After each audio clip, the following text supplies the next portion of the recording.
இது உன்னை பற்றி மட்டுமே அல்ல.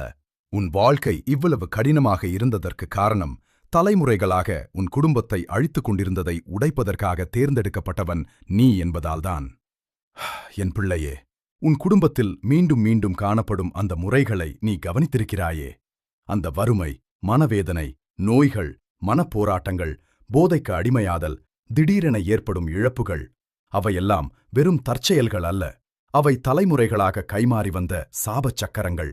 ஆனால் இன்று நான் சொல்வதை தெளிவாக கேள். அது உன்னோடு முடிவடைகிறது. அந்தச் சக்கரத்தை உடைக்க நான் உன்னை தேர்ந்தெடுத்திருக்கிறேன். உன் குடும்பத்தில் உள்ள மற்றவர்களிடமிருந்து நீ வித்தியாசமானவன் என்று உனக்கு தோன்றியது நீ பிரிக்கப்பட்டவன் என்பதால்தான். மற்றவர்கள் பழைய வரலாற்றை திரும்பச் செய்தபோது உன் ஆத்துமா அதை எதிர்த்தது. மற்றவர்கள் இயல்பானது என்று அழைத்த காரியங்கள் தவறானவை என்று உனக்கு தோன்றியது. நீ ஒருபோதும் எல்லாரோடும் ஒருவனாக அடங்கிவிட வேண்டியவன் அல்ல. நீ அந்தச் சிறையிலிருந்து வெளியே வர அழைக்கப்பட்டவன். நீ தொடங்கி வைக்காத காரியங்களுடன் நீ போராடினாய். நீ தேர்ந்தெடுக்காத போர்களை நீ செய்தாய். நீ பிறப்பதற்கு முன்பே இருந்த வேதனைகளை நினைத்து நீ கண்ணீர் வடித்தாய். ஆனால் நீ வடித்த ஒவ்வொரு சொட்டு கண்ணீரும் ஆவிக்குரிய தளத்தில் ஒவ்வொரு ஆயுதங்களாக மாறின. நீ செய்த ஒவ்வொரு ஜெபமும் உன் வம்சாவளியைச் சுற்றியிருந்த சங்கிலிகளுக்கு விழுந்த ஒவ்வொரு அடிகளாக இருந்தன. கலாத்தியர் 5:2 சொல்லுகிறது, கிறிஸ்து நம்மைச் சுதந்திரர்களாக்கி காத்துக்கொண்டார். ஆகையால் நீங்கள் அதில் உறுதியாய் நின்று மறுபடியும் அடிமைத்தனத்தின் நுகத்துக்கு உட்படாதீங்கள். இது பரலோகத்தின் கட்டளை.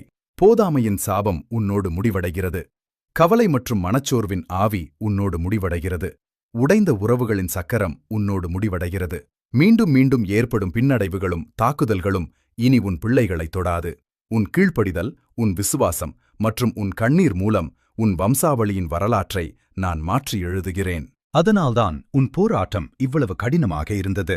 ஏனெனில் உனக்கு ஏற்படும் இந்த திருப்பம் உன்னை மட்டுமல்ல, உனக்கு பின்வரும் தலைமுறைகளையும் விடுவிக்கும் என்று சத்ரு அறிந்திருந்தான். ஒரு காலத்தில் உன் பெற்றோரை அழித்தது உன்னை அழிக்காது. மற்றவர்களை அழித்தது உன்னை தோற்கடிக்காது. நீ உன் வம்சாவளியை சாபத்திலிருந்து உடன்படிக்கைக்கு மாற்றுகிறாய். இது உனது தனிப்பட்ட முன்னேற்றம் மட்டுமல்ல, இது தலைமுறைகளின் விடுதலை. முடிவுரை: இந்தச் செய்தி உனக்கானது என்றால், அந்தச் சக்கரம் என்னோடு முடிவடைகிறது என்று கீழே கருத்தாக பதிவிடவும். இதை மற்றவர்களுடன் பகிர்ந்து கொள்வதன் மூலம் இந்த உண்மையோடு உடன்படுகிறேன் என்று அறிக்கை செய். உனக்கு தெய்வீக தூண்டுதல் இருந்தால் இந்த தோழமையில் உறுப்பினராக இணைந்திடு. அதன் மூலம் ஒவ்வொரு நாளும் தெய்வீக பாதுகாப்பிலும் ஆவிக்குரிய வளர்ச்சியிலும் நாம் முன்னேறலாம். இந்த தமிழ் ஸ்கிரிப்ட் உங்கள் வீடியோவின் உணர்ச்சிகளையும் ஆழத்தையும் அப்படியே பிரதிபலிக்கும் என்று நம்புகிறேன்.